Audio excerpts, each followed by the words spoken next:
Okay, Neil. England up again on Saturday. It's obviously a massive game for them. Oh, it's huge, Paul. Yeah, I mean, in a way, it's do or die for both England and Scotland. It's effectively a World Cup eliminator. Obviously, England have won all their 3 games so far, but they've probably been far from impressive in all but one of them, and that was a romp against Romania when they would have been expected to win. Scotland are off the back of an agonising last-gasp defeat to Argentina last week, but the boost they can probably take into the game is they've got a very good record against England in recent years. And the fact that so much is riding on the game, I think previous form will probably go out of the window. Conditions are going to be very important as well. It's expected to be wet and windy in Auckland, which may potentially suit the Scots, who've made quite a few changes to their side. Then the key for England, if they have to try and get an advantage, is to try and get on the front foot early on, try and put points on the board, because otherwise, the longer the game goes on and the more it's tight and even, nerves and pressure will come into it, and after that, it's anyone's game. Absolutely. If you could just explain a little bit more about why it's key that England win the game in terms of how the tournament might pan out. Yeah, certainly. There's a huge incentive for England there to try and win the game and finish top of their group, because the way that the results have panned out so far in the tournament, there's very much a split along the northern and southern hemisphere to the quarter and semi-finals. If England do win, what they can look forward to is a potential quarter-final against France, who of course they beat in the semi-final 4 years ago. And then they would face a potential semi-final against either Ireland or Wales. And I'm sure they'd rather sort of have that scenario in front of them than the alternative, which would mean having to play New Zealand, who so far have been head and shoulders above anyone else in the quarter-final. And in the unlikely event that they won that, they'd probably have to face South Africa in the semi. So there's a huge incentive for them to try and win on Saturday, so they can get their noses in front in Pool B and obviously go on against sides that they know very well and who they've got a good record against. Great, yeah.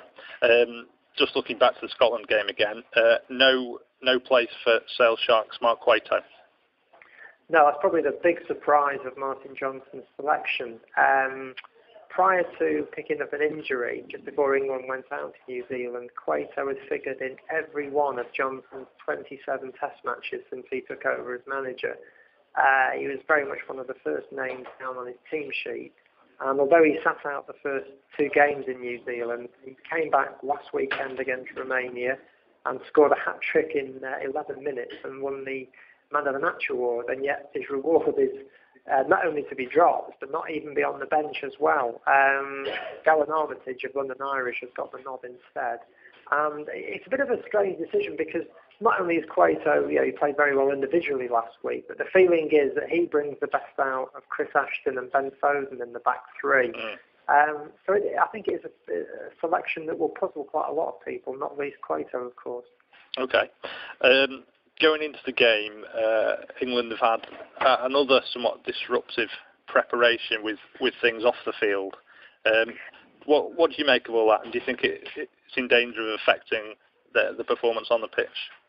Yeah, it's been a bit of a troubled campaign, if you like, off the field so far for them. They had Courtney Laws suspended for 2 games after being cited for a dangerous tackle in the game against Argentina. They then had all the brouhaha of what happened in Dunedin at the infamous midget throwing weekend, where Mike Tyndall, amongst others, was caught doing things he shouldn't have been doing as an England captain. And then this morning, 2 members of England's backroom staff have been suspended for the game at the weekend after being found guilty of replacing match balls in an unauthorised manner during the game against Romania last week. So on the surface, it's pretty disruptive, that sort of thing. But conversely, what you find is that events like that tend to sort of pull people together, and England perhaps will develop a siege mentality and think that literally the rest of the world is against them. So as much as it can be seen as a negative, possibly in the long run it could even work in their favour. Okay, and just finally then, Neil, do you think they'll do it? England should win. Yeah, I think the key is they need to get a good start. First half will be crucial. I think man for man, there's no doubt that they're probably far more talented in terms of ability and personnel and experience.